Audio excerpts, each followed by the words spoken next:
So these moulds are a couple of little angels. I think they're really sweet. And they were sent to me by Let's Resin. So I'm going to use them to test the two very different ways of working with gold leaf. And they've got a lot of details. This one's holding a bouquet of flowers and this one is holding a heart.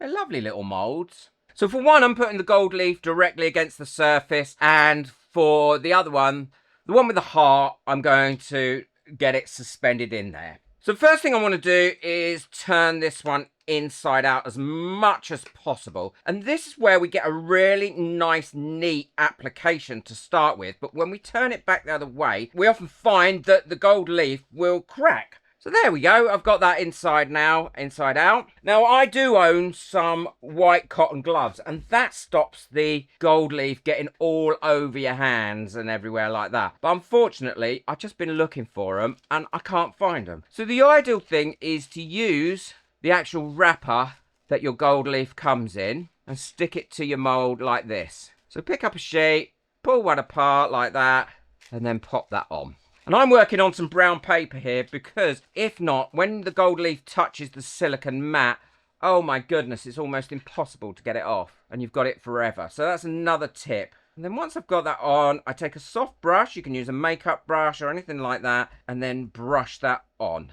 to give it a good adhesion. Look how pretty that looks now. And this gold, this isn't real gold that I use. It's a metal leaf. And it's really, really cheap. You get tons of different colours with it as well when you order it. I'll link it in the description below so you can get hold of it, because it is well worth getting hold of. And then all I'm doing is burnishing that on now all the way over to make sure that's well adhered to there. Looking for any major gaps, because I don't want major gaps. Getting rid of some of these flakes. That looks so pretty. And now with it, because I worked on a piece of paper rather than on my silicone mat, I can actually brush these up. And if it was real gold, you'd definitely want to be doing this. And then I can put them in one of my little pots as spare broken up bits. It's a different colour gold to what's in there, but that's fine by me. Gives it a bit of different colour. Maybe this isn't even gold that I picked up. It could even be brass or copper, but it looks gold to me. I should write on them what they are. And now, before I take up my paper, what I'm going to do is turn this back in the right way. And you can already see, let me show you on that.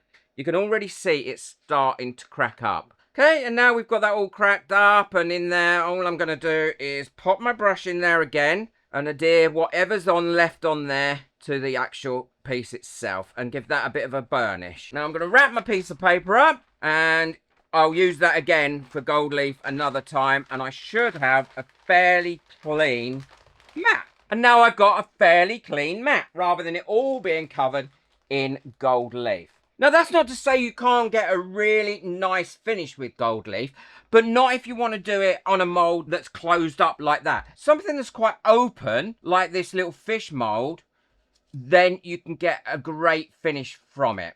And all you need to do, again, is exactly the same thing. Pop your gold leaf in there. Then take a smaller brush, like a little makeup brush, and go in there and make sure that you've got it really well burnished onto that mould. What you need to do as well is make sure that you're not moving or crinkling that mould up a lot while you're doing this, because if you do, then you're going to put the cracks in it again. You need to, once you've got this completely covered, you need to try and avoid moving this mold around too much. So I'm using the Crystal Clear by T-Expert for this one. It's a great one-to-one resin. It's not at all pricey and it mixes up really well. And I want a completely crystal clear finish for the one where I'm going to suspend the gold leaf in it. So I've got my resin now all measured out for what I need. For this one, I'm going to put a gold base in it because it's going to be gold and I want it to be as solid as possible. So I'm using a bit of gold mica powder in there and I'm going to give that a really good mix in. I'm going to make sure that that gets down into its little fin here, being quite gentle with it because I don't want to dislodge any of the gold leaf if I can help it. And now all I'm doing is filling this right up. I'm going quite slowly. I love these fish moulds. I've had them a long time. They've lasted years, and I use them ever such a lot for lots of different projects. And they're not expensive either. So now I want, as gently as possible without cracking that, I'm just going to move that to one side. Now this one is for this. Now at the moment that looks like a real mess in there. But this is where the reveal will help a great deal. Now I'm going to use a mixture in this of marble powder and grey, silver grey mica powder. But that's going to be difficult to mix up in there to start with. And I'm going to end up getting clumps. So what I'm going to do is I'm going to put some marble powder in here. Like that. I love the effect that marble powder gives. If you can't get hold of it, then white mica powder or pearl mica powder is a good substitute. I'm going to mix that all in together. And that'll lighten that grey up quite a lot. Now what I'm going to do is pour a bit of the resin in there. And then give that a really good mix in there. So it's all incorporated into that resin. Pushing that against the sides and everywhere else. So you've got a really good mix. Yeah, that's lovely and mixed in there. And now I'm going to put that into my resin. And then I'm less likely to get any of those clumps happen that can happen when you're using mica powders. I don't do this every time, but I do if I'm using a lot of mica powder, and I do if I'm using marble powders. And now I can mix that through much easier, and I know it's all going to be very well mixed in there, which is nice and important. And now I'm going to pour that in there slowly till I'm about a quarter full in there, and now I'm going to give it its squidgy widgy, because I want to avoid as many trap bubbles in this as possible. There are quite a lot of areas that can get trap bubbles in this. So all I'm doing really is helping the resin to get into those detailed areas. And I don't mind if I disturb the gold leaf on this, because all it's going to do is create a bit more texture and things. So now I've got that done. I can pour down the edge slowly so I don't introduce any more bubbles. Now I'm a bit short on resin there, so what I'm going to do is allow this gold resin into the middle. Shouldn't affect the rest of it. And now I can leave that to do its own thing. I'm going to move it to one side so I don't knock it over, because I know what I'm like. I'm likely to knock it over. And now I can start on this one. So this is the gold leaf one. Now I don't want to all over gold leaf it so it's got a solid colour. But it's easier to break up your gold leaf into smaller pieces if you're using a much wider, larger mixing cup like this, rather than a narrow one. Now all I'm going to do is I'm going to go through there and break up that gold leaf into smaller pieces. The easiest way to do this is like this, inside the actual resin itself. And it's the less messy way as well. Can you see that's broken up in there into quite nice small pieces? And now I'm going to put some in and leave it clumpy, some larger pieces. And then once again, I'm going to pour this in down the side and then squidgy widgy all the way around to encourage that resin to get into all the little nooks and all the little crannies. So warm in here today as well, and I've got my mask on, it's so warm.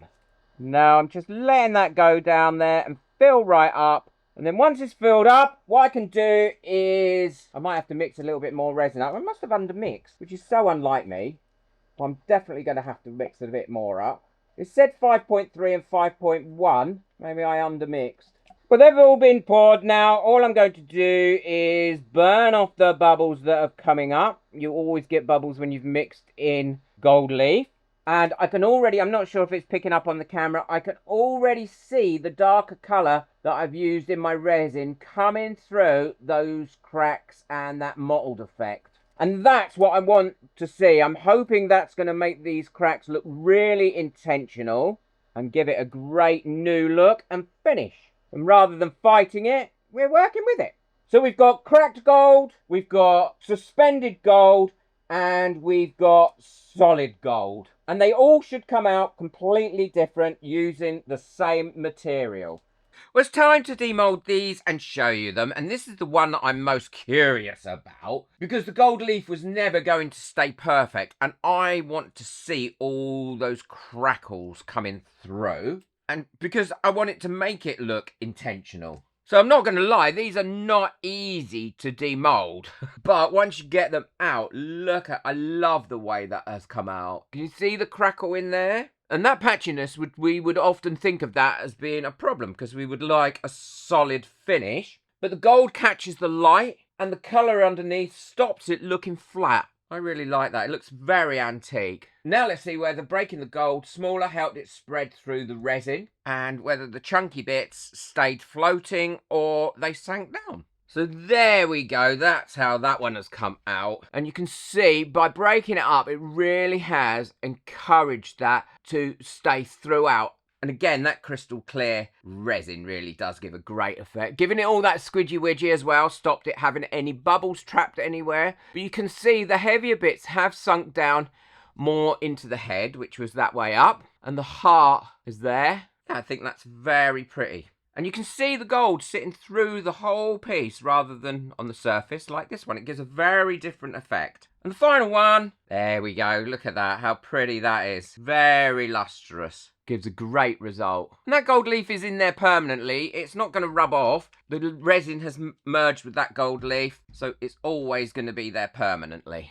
Same gold leaf, 3 different results. Pressed into the mould, it cracks up and goes patchy, but you can use that to get that beautiful effect. Look how glistening that is. Broken up, floating inside resin. The key is breaking it small enough so it doesn't clump and sink and it stays evenly distributed all the way through. And adding it on solid.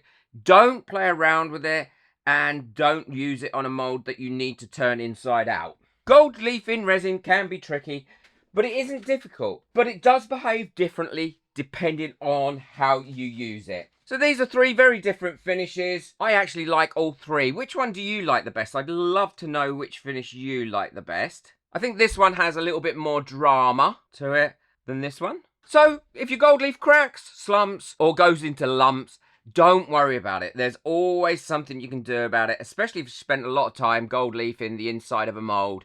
You can still get some great effects with it. And if you enjoy resin experiments and you want to see what happened in this next one, which absolutely transformed the resin, I was so surprised, then check the video out. It's coming up now.